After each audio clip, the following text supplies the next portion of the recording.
Ceiling ফ্যানের regulator কিভাবে লাগাতে হয় আজকে ভিডিওতে আমি দেখাবো। এই রেগুলেটরটি খারাপ হওয়ার কারণে আমি সুইচ থেকে ডাইরেক্ট করে ফ্যানটি চালিয়ে দিয়েছি। এই নষ্ট রেগুলেটরটি খুলে আমি একটি ভালো রেগুলেটর লাগিয়ে দেখাবো। প্রথমে আমি বোর্ডটি খুলে নিলাম। এখানে দেখতে পাচ্ছেন রেগুলেটরের তার দুটি খোলা আছে আর এই ফ্যানের তারটি সুইচের সাথে ডাইরেক্ট করে লাগানো আছে। এখন আমি এই নষ্ট রেগুলেটরটি খুলে ফেলবো। এরপর একই ধরনের একটি নতুন ভালো রেগুলেটর লাগিয়ে দেব। ভালো একটি রেগুলেটর লাগিয়ে নিয়েছি। এখন এই রেগুলেটর স্ক্রুগুলোকে ভালো করে টাইট করে দেব। এভাবে দুই পাশে টাইট করে দিলাম। এখন রেগুলেটর তার দুটি আমি লাগিয়ে দেব। এই জন্য আমাকে প্রথমে এই ফ্যানের তারটিকে আমাদের সুইচ থেকে খুলে নিতে হবে। এখানে রেগুলেটরে একটি তার লাগাতে হবে।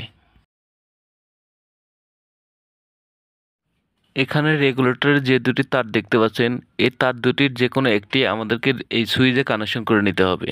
রেগুলেটরের ডান পাশে যে তারটি আছে এই তারটিকে আমি সুইচে কানেকশন করে দেব। কানেকশন করার জন্য এই স্ক্রুকে আরও লুজ করে নিতে হবে।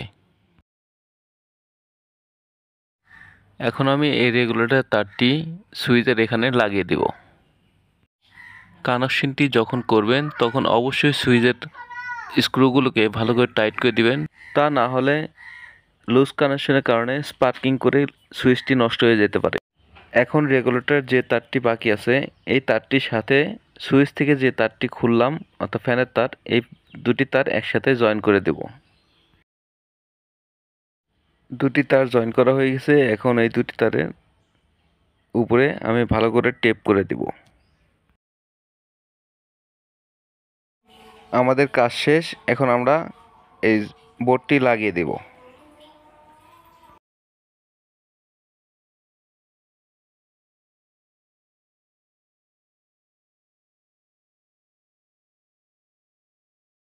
মেইন এমসিবিটা অন করে দিলাম। ফ্যানের সুইচটা অন করে দিলাম। ফ্যানটা চলতেছে। এখন রেগুলেটর থেকে ফ্যানের স্পিডটা আমি কমিয়ে দিলাম। দেখতে পাচ্ছেন ফ্যানটা কিন্তু স্লো হয়ে গেছে। আবার বাড়িয়ে দিলাম। দেখতে পাচ্ছেন স্পিড কিন্তু এখন বেড়ে গেছে।